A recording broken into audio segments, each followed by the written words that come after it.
Fatos e versões. O que vai impactar na sua vida agora no Café com Política. No Café com Política de hoje, a gente vai conversar com o vereador de Belo Horizonte, Braulio Lara, do Partido Novo. Vereador, bem-vindo aqui à Rádio Super. Obrigado, bom dia, ouvintes. Bom dia, Adriana, bom dia, Rodrigo. Bom dia, vereador. Vereador, vamos falar sobre uma série de questões, são assuntos que dizem respeito à nossa cidade e que, de certa forma, afetam diretamente a população belo-horizontina. Eu vou começar falando sobre a questão das pessoas em situação de rua. O senhor protocolizou lá na Câmara Municipal um projeto de atendimento à população em situação de rua, né? Instituindo a política municipal intersetorial para esse tipo de atendimento e atenção e tratamento à população em situação de rua. A gente acabou de dar agora há pouco a informação de que uma pessoa em situação de rua foi encontrada morta em em Divinópolis, né? No centro-oeste de Minas, provavelmente pelo frio. Então é um assunto que volta à tona, sobretudo nesse momento em que a gente está vivendo um frio extremo e a gente sabe que essa população é uma das mais atingidas, né? É verdade, porque querendo ou não, esse frio tá de doer.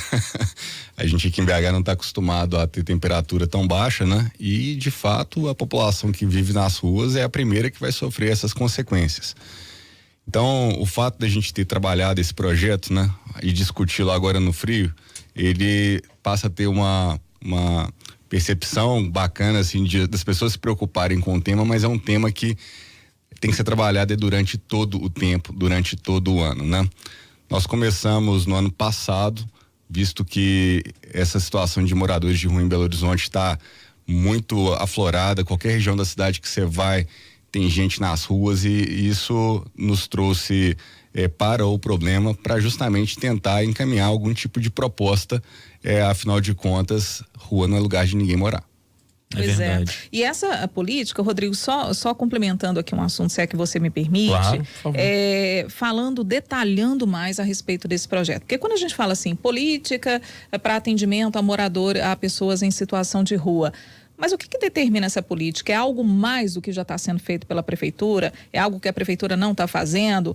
De que forma que a população está inserida nisso? E uma outra coisa que aí eu te coloco também. Há algum risco desse projeto ser considerado inconstitucional, por exemplo, por não ser considerado uma medida especificamente da prefeitura? Às vezes é uma decisão que tem que vir de cima, em nível federal. O senhor tem receio também dessa justificativa?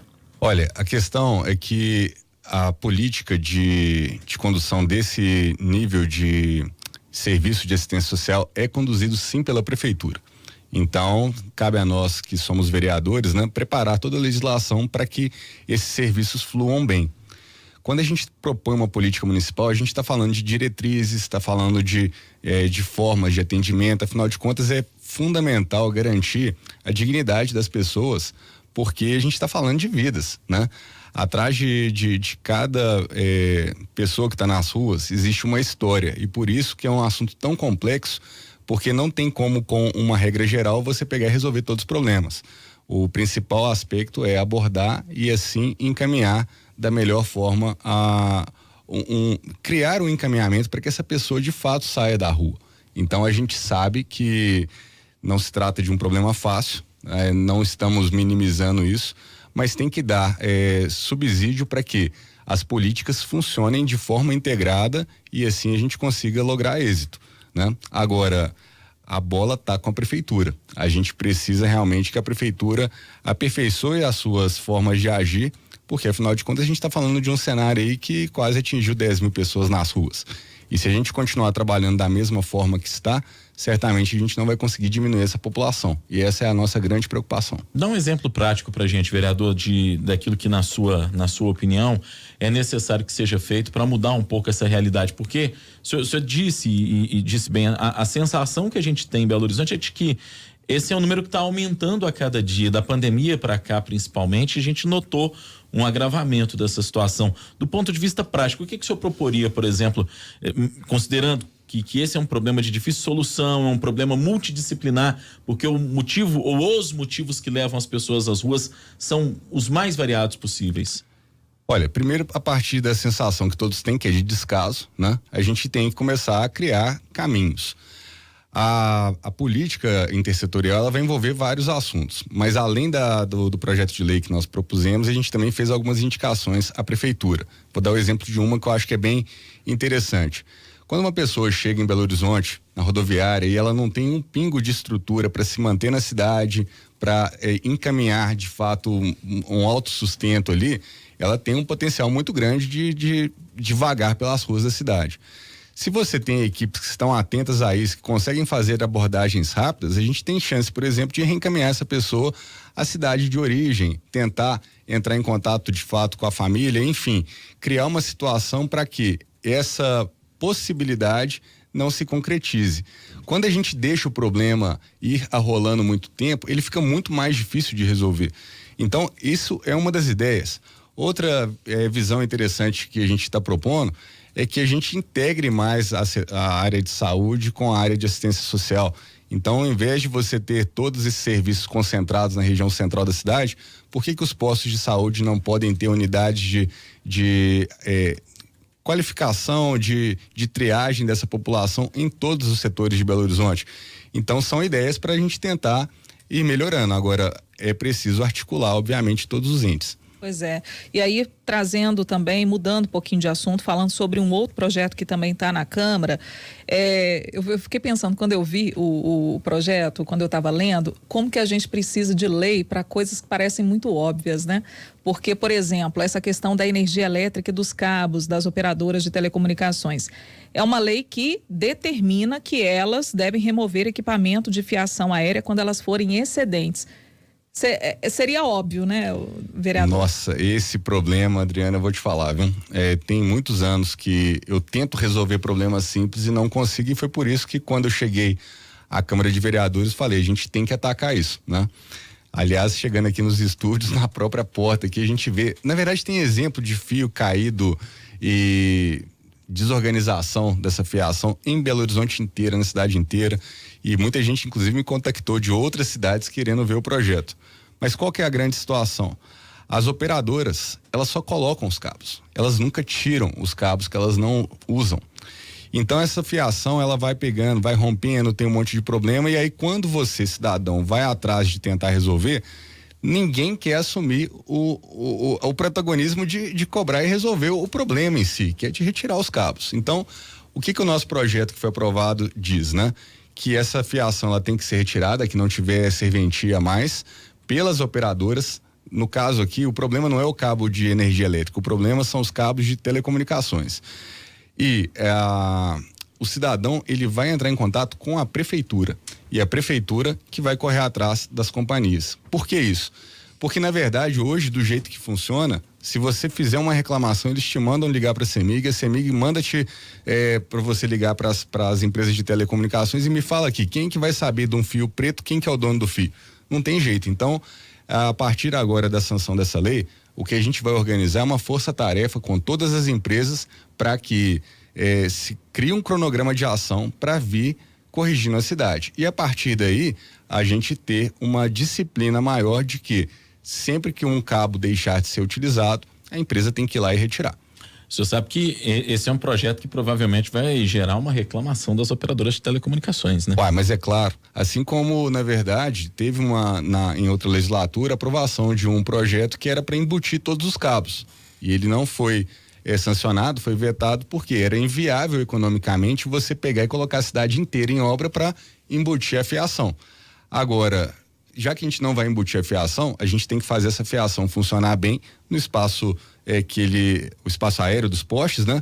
Mas de forma organizada. Tem multa para uma operadora que deixar de cumprir uma determinação dessa dada pela prefeitura, já que o cidadão vai buscar a prefeitura e a prefeitura vai buscar a operadora? Sim, haverá multa. E aí que a gente acredita que comece a de fato funcionar. Então, temos valores dessa multa ou seria regulamentado pela prefeitura? A regulamentar. A regulamentar. E é um projeto que já foi aprovado, né? Já está aprovado, a gente aguarda agora a sanção do prefeito Fuad. Do ponto de vista de paisagismo mesmo, né? Nós temos cidades cada vez mais poluídas visualmente falando, é uma realidade. O que o senhor acha que isso pode representar para a cidade, para que a gente tenha uma cidade com um visual talvez um pouco mais, um pouco menos pesado do que temos hoje?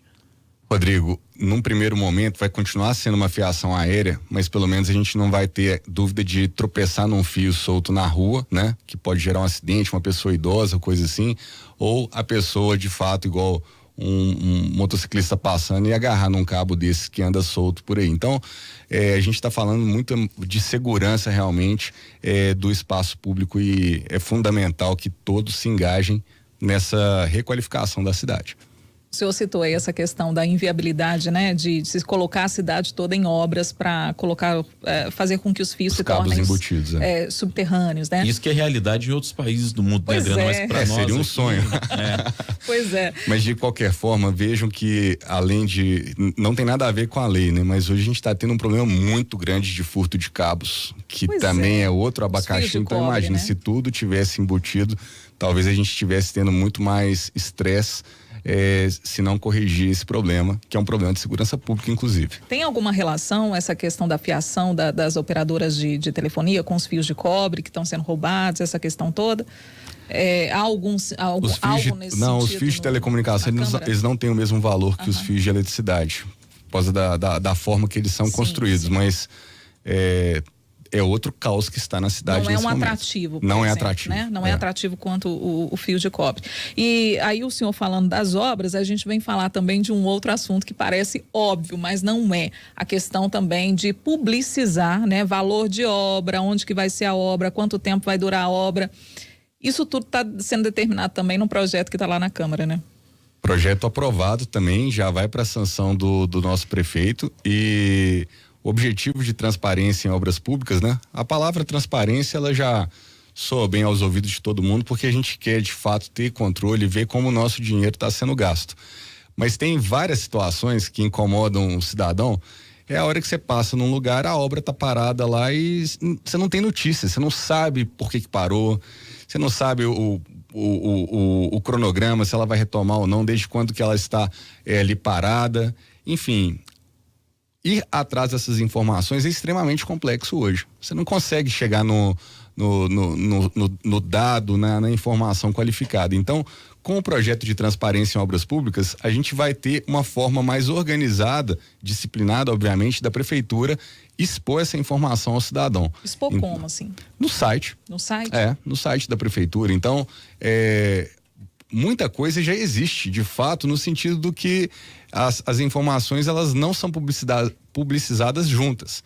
A gente quer que isso seja formatado e colocado realmente na cara do gol, para que qualquer morador da cidade, qualquer cidadão, possa obter informação sobre qualquer obra onde a prefeitura é a contratante. Nosso tempo já está aqui quase esgotado antes do bate-pronto, mas eu queria ainda fazer uma última pergunta, vereador.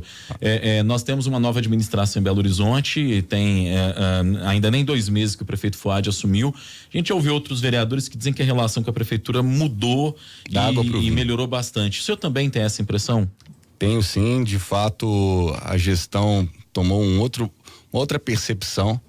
Eu lamento, na verdade, que o ex-prefeito Alexandre Calil não tenha pego umas aulas de direção com o atual prefeito Fuad. Foram esses anos anteriores, foram anos perdidos? A gente ficou muito para trás, com certeza. A questão da pandemia sempre vai ser uma variável que uns vão achar como encontrar pontos positivos, outros como pontos negativos. Eu vejo que a cidade exagerou demais em algumas doses e a gente massacrou basicamente a economia. Então, hoje, por exemplo, a questão que a gente começou a nossa conversa de moradores de rua, né? É efeito da economia, é um efeito rebote de toda essa política que foi feita. Sem entrar muito no mérito, na questão se era o certo ou errado, o fato é que a gente poderia ter tido mesas de diálogo mais efetivas, mais eficientes, que talvez o meio termo teria sido o melhor caminho. Hora do bate-pronto. No Café com Política. Hora do bate-pronto. Perguntas objetivas, respostas também. Começando. Para começar, moradores de rua. Precisamos de chegar a uma cidade sem morador de rua. A presidente da Câmara, Nelly Aquino. Excelente articuladora, é uma grande parceira e estou tendo um grande prazer de trabalhar com ela. O prefeito Fuad Numan. Está mostrando de fato que é fazer uma boa política. Governador Romeu Zema. É o melhor governador do Brasil. O transporte público em BH. Esse é um problema que a gente vai ter que encarar. O capítulo agora foi de emergência, mas a gente tem que pensar uma mobilidade efetiva para Belo Horizonte.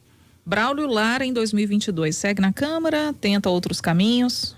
Câmara, o meu foco é o município e a gente tem muita coisa para resolver em BH. Vereador de Belo Horizonte, Braulio Lara, do Partido Novo, nosso convidado de hoje no Café com Política. Vereador, muito obrigado pela presença, prazer falar com o senhor. Obrigado a vocês e um abraço a todos, bom dia de trabalho.